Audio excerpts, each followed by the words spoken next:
Hey guys, எனக்கு வந்து என்ன இன்ஃபர்மேஷன் தெரிஞ்சுக்க போகிறோன்னு பார்த்தீங்கன்னா வச்சுக்கோங்களேன். நம்மளோட ஆண்ட்ராய்ட் மொபைல் வந்து நீங்கள் எந்த ஃபேஸ்புக் ஓப்பன் பண்ணாலும் சரி, இல்லை இன்ஸ்டாகிராம் வாட்டிவர் எந்த ஒரு சோஷியல் மீடியா ஆப் ஓப்பன் பண்ணாலும் அதில் வந்து பார்த்தீங்கன்னா வச்சுக்கோங்களேன், இந்த ட்ரிம்மர் வாங்க, இந்த ஹெட்செட் வாங்கன்னு சொல்லிட்டு நிறைய ஆட்ஸ்லாம் வரும். இந்த மொபைல்ஸ்லாம் வாங்குன்னு சொல்லிட்டு நீங்கள் ரீசெண்டாக சர்ச் பண்ணியிருப்பீங்க. அதெல்லாம் வந்து உங்களுடைய மொபைல் வந்து ஷோ ஆகிட்டே இருக்கும். அது இல்லாமல் உங்கள் மொபைலில் வந்து எல்லாம் ஒட்டு கேட்டுட்டு இருப்பாங்க. அதுவும் நம்ம எப்படி ஈஸியாக டிசேபிள் பண்ணலாம் அப்படின்னு தான் தெரிஞ்சுக்க போகிறோம். உங்கள் மொபைல் வந்துட்டு செட்டிங்ஸ் ஓப்பன் பண்ணிக்கோங்க.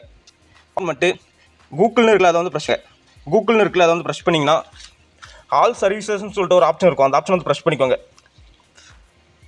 ப்ரெஷ் பண்ணிங்கன்னா வச்சுக்கோங்களேன், இதில் வந்து பர்சனலைஸ் யூஸிங் ஷேர் டேட்டான்னு ஒரு ஆப்ஷன் இருக்கும். அந்த ஆப்ஷன் வந்து ப்ரெஷ் பண்ணிக்கோங்க. ப்ரெஷ் பண்ணிங்கன்னா அதில் மேப்ஸ் வந்து டிசேபிள் பண்ணிக்கோங்க, ஜிமெயிலும் டிசேபிள் பண்ணிக்கோங்க. எக்ஸ்டர்னல் மீடியான்னு இருக்குல்ல, அதை வந்து நீங்கள் உங்கள் மொபைலில் வந்து இந்த மாதிரி இதெல்லாம் ஆப்ஷனாக வந்து ஒட்டு கேட்பாங்க. அதை வந்து நீங்கள் டிசேபிள் பண்ணிக்கோங்க. டிசேபிள் பண்ணிட்டு அடுத்து ரெண்டாவது வந்து யூசேஜ் அண்ட் டயக்னோசிஸ்ன்னு இருக்குல்ல, அதை வந்து ப்ரெஷ் பண்ணிக்கோங்க. ப்ரெஷ் பண்ணிட்டு அதை வந்து டிசேபிள் பண்ணிக்கோங்க.